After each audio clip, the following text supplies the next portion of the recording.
지금 제가 미국에 와 있는데요. 미국에 도착한 후 많은 분들이 저에게 SNS를 통해서 요즘 미국 위험하지 않아요? 괜찮아요? 조심해서 다니세요. 이런 메시지를 많이 보냈습니다.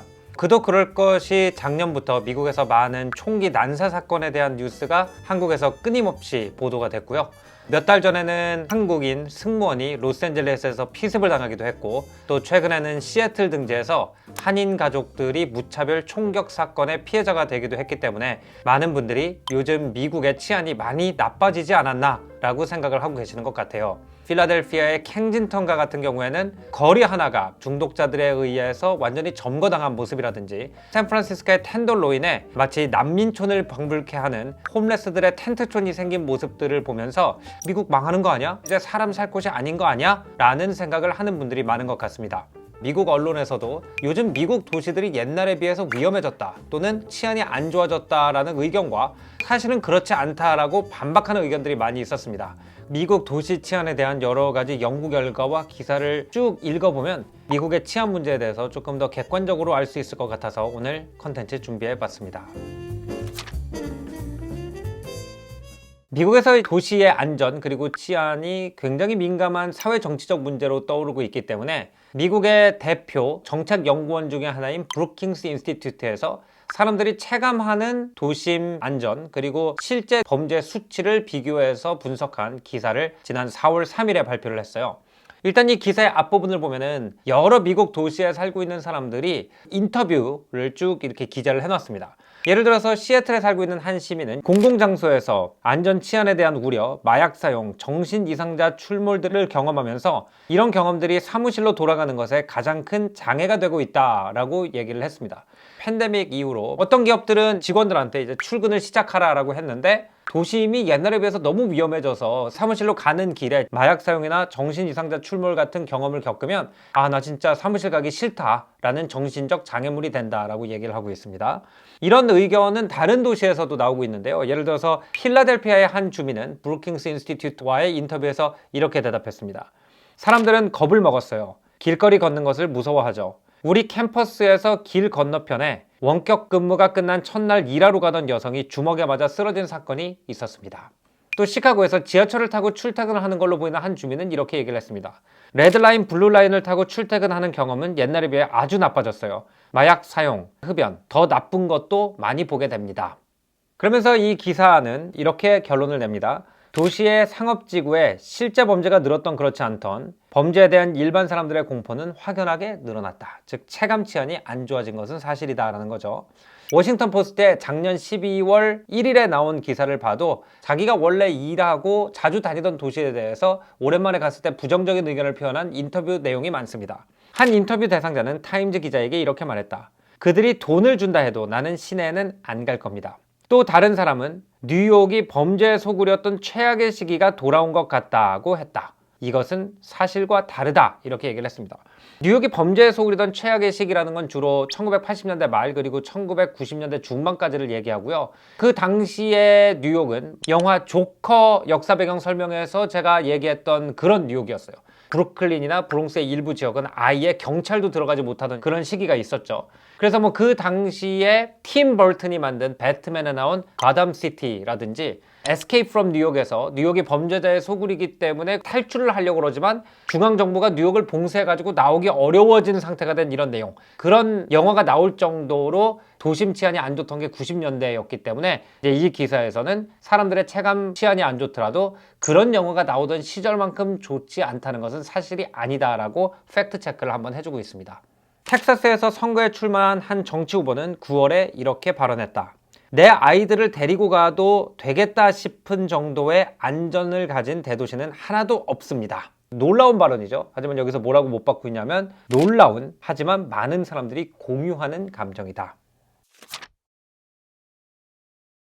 자, 이렇게 많은 미국인들이 옛날에 비해서 미국 도시들이 엄청나게 위험해졌다고 느끼는 데에 비해서 신문 기사들 또는 객관적인 자료들을 보면은 팬데믹 때 잠깐 범죄율이 올라간 것은 사실이지만 범죄율이 팬데믹 이후에 다시 안정화되고 있다라는 내용도 많고요. 1990년대부터 2019년 팬데믹 전까지 미국의 도시는 지속적으로 안전해졌고 지금 조금 팬데믹 때문에 범죄율이 늘었다고는 하나 그때와 비교할 정도는 아니다라고 얘기하는 기사들이 굉장히 많이 나와 있습니다. 6월 8일에 나온 월스트리트 저널 기사를 읽어보겠습니다.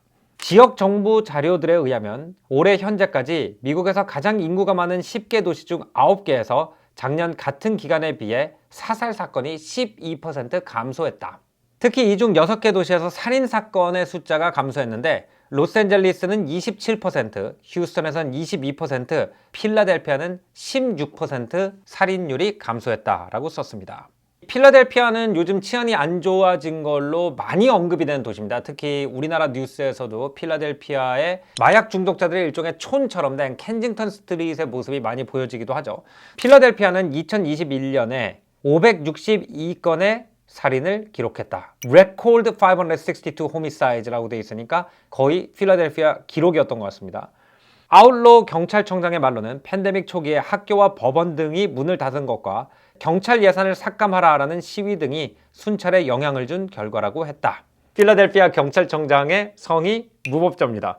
어쨌든 이 분의 얘기로는 학교는 범죄자가 될 수 있는 청소년들에게 계속 훈육을 할 수 있는 기관이고 범죄자를 잡았을 때 법원에 가야지 법원에서 이제 감옥을 보내든지 이렇게 처리를 하는데 그런 시설들이 다 문을 닫았기 때문에 범죄를 제대로 단속할 수가 없었기 때문에 팬데믹 때 범죄율이 올라간 것이다 라고 얘기를 했다는 거고요.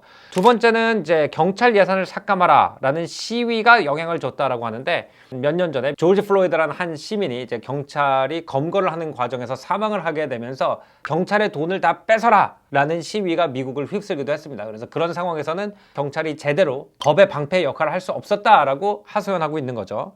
당시의 내러티브는 경찰 예산을 끊고 경찰력을 감소하라는 것이었어요. 그녀는 말했다. 그 내러티브는 경찰의 신뢰와 권위를 떨어뜨렸습니다. 하지만 이제 그런 것들이 다 지나면서 다시 필라델피아의 치안이 정상화되고 있다라고 아울러 경찰청장은 얘기합니다. 올해 필라델피아에서 마약과 관련된 사례는 56% 감소했고 가족 간 살인은 22% 감소했다. 또 이제 다른 도시의 관련자들도 왜 팬데믹 기간 동안에 유독 범죄가 많았는지를 분석한 내용이 이 기사에 있습니다. 시카고 대학 국가의견연구소의 존 로만은 미국인들이 학교, 교회, 멘토와 상담사들과의 끈이 사라졌기 때문에 팬데믹 기간 동안에 치명적 갈등의 발생이 증가했다고 했다. 또 크리스 피처는 로스앤젤레스 경찰부장입니다. 보복 총격으로까지 이어질 수 있는 갱 전쟁을 사전 방지하는 공무원들이 다시 일을 시작했기 때문에 살인율이 감소했다라고 얘기했습니다. 그래서 이 월스트리트 저널 기사는 팬데믹 때 범죄가 늘어난 것은 사실이지만 정상화되고 있다라는 기조의 기사를 썼고요. 워싱턴 포스트 기사는 90년대에 미국을 방불케 한다라는 것은 좀 과장이다라는 인터뷰 내용을 반박하면서 이어서 서술을 했습니다. 2022년 뉴욕 경찰청이 추적하는 초강력 범죄는 1월부터 11월 사이 뉴욕시에서 11만 5천 건 발생했다. 그리고 2022년 지금 현재까지 뉴욕에서는 391건의 살인사건이 있었다. 뉴욕의 범죄가 피크를 찍었을 시기인 1990년에는 초강력 범죄에 속하는 범죄가 53만 건 발생했고 살인은 2200건이었다. 게다가 당시 뉴욕의 인구는 지금보다 14% 적었다.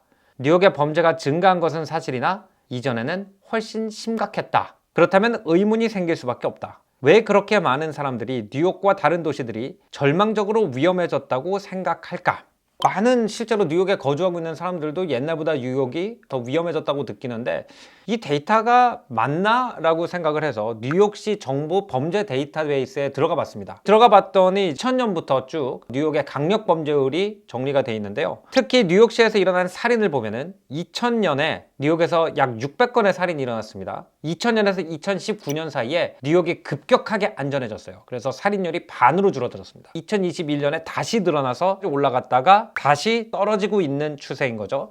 뉴욕 스트리트 인터뷰라고 왜 틱톡이나 쇼츠 같은 데서 지나가는 뉴요커들한테 질문을 하는 그런 비디오가 많잖아요. 뉴욕이 요즘 위험해요? 라는 질문에 나이가 많은 뉴요커들은 난 뉴욕이 위험하다고 생각하지 않아요. 지금 꽤 안전해요. 라고 대답을 하는데 비해서 젊은 뉴요커들은 요즘 좀 위험해진 것 같아요. 지하철도 무섭고요. 라는 말을 많이 해요. 근데 그것이 2000년 이전의 뉴욕을 경험해 봤느냐 그렇지 않느냐의 차이에서 오는 것도 있는 것 같아요. 또 이제 살인만 비교하면 좀 극단적이기 때문에 뉴욕시에서 강력범죄로 규정하는 7대 범죄의 빈도수를 보니까요. 2000년에 뉴욕에서 18만 6,400건 일어났습니다. 2019년이 9만 5,600건까지 떨어졌다가 2022년에 12만 5,600건까지 늘어났기 때문에 이것도 마찬가지로 올드 뉴요커들은 옛날만큼 나쁘진 않은데 라고 생각하지만 최근 20년 안에 도착한 뉴요커들 같은 경우에는 많이 위험해졌다라고 느낄 수 있는 부분인 것 같아요. 실제로 1993년부터 2020년까지는 미국의 범죄율이 급격하게 떨어졌고 있었던 건 사실입니다. FBI 데이터를 보면요. 1993년에서 2019년 사이에 폭력범죄가 50% 정도 감소했다고 되어 있고요. 미국 법무국 통계를 보면 범죄율이 더 준 걸로 나옵니다.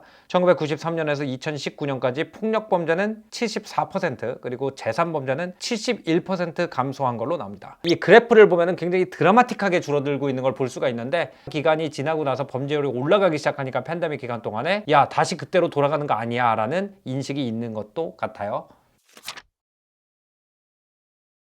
왜 이렇게 많은 미국인들이 실제 범죄율이 93년부터 2019년까지 급격하게 감소했고 그 이후로 잠깐 범죄율이 늘어났지만 다시 안정화되고 있는 추세임에도 도심에 들어가는 걸 꺼릴 정도로 범죄율이 늘었다고 생각하는지를 분석하는 기사들도 흥미로운 것이 많았습니다. 일단 앞에 워싱턴 포스트 기사 같은 경우에는 미디어가 이것을 부추기고 있다라고 주장을 해요. 도시들이 위험하다는 시각의 일부는 정치, 거리감 그리고 미디어와 관련이 있으면 틀림없다. 여기서 거리감이라는 건 두 가지를 얘기를 하는데 첫 번째는 사회적 거리두기를 하면서 자택근무를 하고 있었기 때문에 도심에 들어가는 빈도수가 적어졌다는 거고요. 그렇기 때문에 미디어를 통해서 도시가 어떤지를 보게 됐다는 거고 미디어는 극단적인 사건에 집중을 하게 돼 있다는 거죠. 근데 여기에 정치가 어떻게 작용하느냐를 또 설명을 합니다. 미국 정치의 굉장히 중요한 키워드 중에 하나가 얼반 루럴 디바이드라는 거죠. 도심에 있는 사람들은 민주당을 지지할 가능성이 높고 시골에 사는 사람들이 공화당을 지지할 가능성이 높다라는 얘기를 흔히 해요. 그러다 보니까 공화당 지지자들이 많이 보는 뉴스 채널 같은 경우에는 도심이 민주당 행정가나 공무원들이 책임을 지고 있는 지역들일 가능성이 높기 때문에 도심의 범죄, 도심의 문제, 도심의 위생 이런 거에 대해서 더 자극적으로 보도를 할 가능성이 높다라고 분석을 합니다. 도시라는 단어와 범죄라는 단어가 같은 맥락 안에서 사용된 빈도수를 주로 공화당 지지자들이 보는 팍스 뉴스와 그렇지 않은 CNN이나 MBC랑 비교를 해봤을 때 팍스 뉴스에서 도시와 범죄라는 단어를 한 맥락에서 같이 쓸 가능성이 몇 배 더 높다는 그래프도 이 기사에 첨부가 되어 있어요. 미국의 대표 인터넷 언론 중에 하나인 Vox는 이 통계를 굉장히 조심해서 읽어야 된다라고 얘기를 해요. 팬데믹 기간인 2019년에서 2022년 사이에 시카고의 폭력 범죄는 5% 증가했고 필라델피아는 1%, 뉴욕은 26%, 시애틀은 22% 증가했다. 하지만 여기에 함정이 있다. 4개 도시 다 고밀도 도심에서의 재산 범죄는 안정세였거나 감소세였다. 도심 폭력 범죄도 대체로 변동이 없었다. 팬데믹 기간 동안 도심 폭력 범죄는 시애틀에선 2% 감소했고 시카고와 필라델피아에서는 1% 증가, 뉴욕은 2% 증가했다. 이 도시들에서 도심 지역은 팬데믹 이전에도 가장 안전한 지대였으며 작년 말에도 가장 안전한 지대였다. 범죄가 조금만 증가돼도 체감이 되는 이유가 바로 오히려 거기에 있을 수 있다. 뉴욕 전체에서 범죄가 20%가 늘어났다 그래도 그 범죄는 원래부터 치안이 안 좋았던 관광객들이나 중산층들이 가지 않는 지역에 집중이 되어 있었다는 거예요. 하지만 이 통계를 보고 사람들이 도시 전체가 위험해졌다고 느낀다면 그것은 좀 착시 효과일 수도 있다라고 얘기를 합니다. 하지만 그렇다면 왜 실제로 도심에 자주 왔다 갔다 하는 사람들도 미국의 도시의 도심이 옛날만큼 안전하지 않다고 느끼느냐? 자주 거론되는 한 이론 중 하나는 도시 거주자와 방문자들이 실제 범죄와 도심 무질서의 흔적을 혼돈하고 있을 수 있다는 것이다. 도시가 무질서해지고 있다는 흔적은 범죄와 직접적인 관련이 없어도 사람들에게 도시가 위험해졌다고 느끼도록 한다. 내가 말하고자 하는 것은 홈리스 문제나 마약 사용, 도심 공동화 등이 사람들에게 도시가 실제에 비해서 더 위험하다고 느끼도록 한다는 것이다. 길을 지나가고 있는데 거기에 옛날에 없던 홈레스들이 많이 살고 있는 텐트촌이 있다거나 길에서 마약 중독자가 휘청거리면서 걷는 모습을 보게 됐을 때 그 사람들이 실제로 누군가를 때리거나 재산을 빼앗거나 살인을 하지 않는다 그래도 사람들이 이 도시가 관리가 잘 안 되네 라는 생각을 하면서 안전하지 않다고 느낄 수 있다는 거죠. 1990년대 제가 뉴욕에 살고 있을 때는 이런 도심 무질서가 실제로 범죄를 유발시킬 수 있다라는 의견이 굉장히 많았습니다. 깨진 유리창 이론이라는 게 있죠. 깨진 유리창을 보면 사람들이 여기는 우범지대인가 보다 하고 피하게 되고, 사람들이 피하게 되면은 그 빈자리에 범죄자들이 모이게 돼서 실제 우범지대가 되기 때문에 유리창을 깨거나 낙서를 하는 경범죄자들을 일단 그 동네에서 몰아내야 그 동네가 좋은 동네가 된다라는 이론이었고, 그 대표적인 예가 뉴욕 같아요. 뉴욕은 뭐 지하철 빌런 영상이라고, 지하철에서 좀 추태스러운 행동을 하는 사람이나 길에서 위협적인 행동을 하는 사람들을 비디오로 찍어서 이 제이지가 부르는 Empire State of Mind를 더빙해서 약간 패러디 비디오처럼 올리는 것이 유행을 할 정도로 길거리에서 무질서해 보이는 행동을 굉장히 많이 목격할 수 있는 도시죠. 하지만 실제 뉴욕에서 살인으로 죽는 사람의 숫자는 다른 미국 도시에 비해서 상당히 낮습니다. 디트로이트 같은 경우에는 2018년 기준으로 10만 명의 38.9명이 살인으로 사망을 했고요. 시카고는 20.7명, 로스앤젤레스는 6.4명이었는데 뉴욕은 3.5명이었습니다. 참고로 한국의 통계는 1.3명입니다. 절대적으로 보면은 뉴욕도 서울만큼 안전하다고 볼 수는 없지만, 뉴욕이 길거리가 정말 위험하다라고 하는 명성에 비해서는 시카고나 로스앤젤레스 같은 다른 미국 도시에 비해서 강력범죄의 피해자가 될 가능성이 더 낮은 것, 이런 천상을 이제 복스에서 얘기하는 것 같아요. 홈리스 인구가 팬데믹 기간 동안 대부분의 도시에서 감소했음에도 브루킹 연구소와 인터뷰한 대다수의 인터뷰 대상자는 홈리스의 숫자가 급증했고 그들이 범죄를 양산한다고 대답했다. 전반적으로 길에서 더 적은 활동이 일어나기 때문에 홈레스들이 더 눈에 띄게 됩니다. 그러면서 사람들이 도시가 더 위험하다고 느끼죠 라는 전문가 인터뷰를 붙였어요.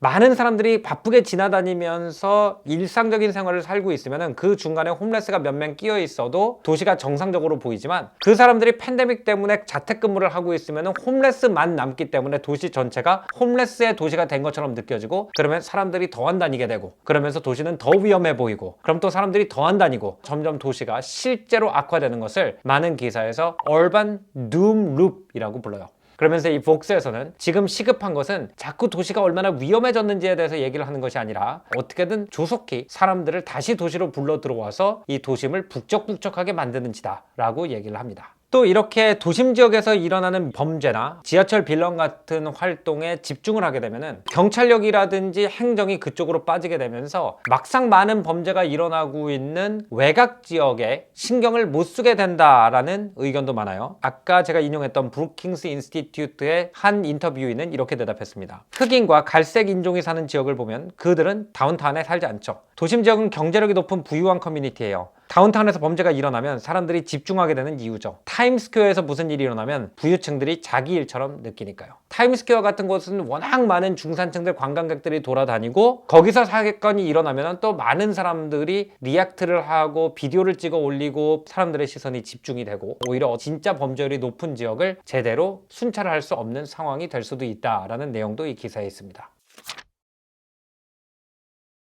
근데 이제 놀라운 것은 2023년 1월 31일에 포브스 기사가 나왔습니다. 강력범죄 또는 총기 사건이 뉴욕이라든지 로스앤젤레스 같은 힙합 비디오에서 보는 그런 깽월이 일어나는 도심 지역에서 많이 일어난다고 생각을 하지만, 실질적으로는 인구 15만 명에서 20만 명 정도의 소도시에서 가장 많이 일어난다라고 얘기를 했습니다. 그러면서 미국에서 가장 위험한 도시들의 리스트를 여기서 발표를 했는데, 의외로 많은 관광객들이 가지 않는 도시들이었어요. 10위는 아르칸사주의 리틀 락, 9위는 루지애나주의 배턴 루즈, 루지애나주에 3개가 있네요. 6위는 오하이오의 클리블랜드, 5위는 미시간의 디트로이트, 4위는 테네시주의 멤피스, 1위는 미주리주의 세인트루이스. 이런 주들의 특징이 뭐냐면은 1950년대, 60년대에 인종분리법을 굉장히 강하게 시행했던 주들이고요. 미국의 전체 경제와 잘 연결이 되어 있지 않은 빈민촌들이 굉장히 많은 동네들입니다. 우리 흔히 게토라고 부르는 범죄는 그런 지역에서 일어나고 있다는 걸 보여주는 거죠.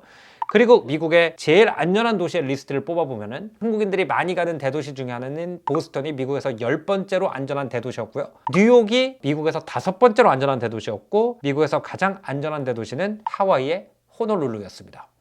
그리고 이건 좀 안타까운 일인데, 미국에서 무차별 총기 난사가 많이 일어나기 때문에 포브스 기사에서 무차별 총기 난사에 노출될 가능성이 가장 높은 도시들의 리스트도 뽑았는데요. 콜로라도의 콜로라도 스프링스가 5위, 조지아의 아틀란타가 4위, 인디애나주의 인디애나폴리스가 3위, 캘리포니아 산호세가 2위, 그리고 콜로라도의 볼더가 1위로 뽑혔어요.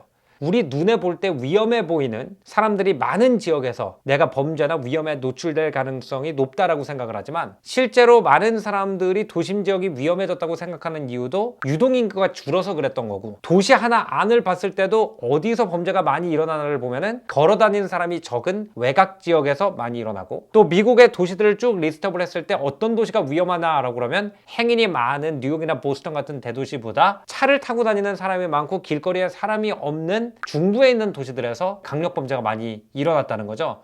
실제로 1960년대에 뉴욕을 큰 8차선 도로가 있는 차를 타고 다니는 도시로 재개발을 할지, 아니면은 걸어 다니는 옛날 19세기, 20세기 초반의 뉴욕으로 남길지에 대해서 로버트 모세스라는 도시기획자와 제인 제이콥스라는 사회운동가 사이에 엄청난 그 충돌이 있었어요. 근데 그 제인 제이콥스라는 사람이 도시를 살리는 것이 뭐냐라고 얘기를 한 재밌는 문장이 있습니다. 도시가 도시다워지는 것은 eyes on the street, 즉 길거리에 눈이 많아야 된다라고 얘기를 했어요. 미국의 도시 범죄를 쭉 나열을 해보면 결국 eyes on the street, 길에 눈이 많은 곳이 안전하고 사람들이 걸어다니면서 서로를 보고 인간으로서 접촉을 하는 곳에서 범죄도 덜 일어나고 문화도 발전한다는 걸 보여주는 내용 같습니다. 어떤 동네 갔을 때 여기가 위험해 라고 느끼는 게 실제로 그 동네가 범죄율이 높아서 그럴 수도 있지만 그냥 우리가 좋은 동네와 안 좋은 동네가 이렇게 생겼어 라고 생각하는 선입견에 의거했을 가능성도 굉장히 높다는 거죠.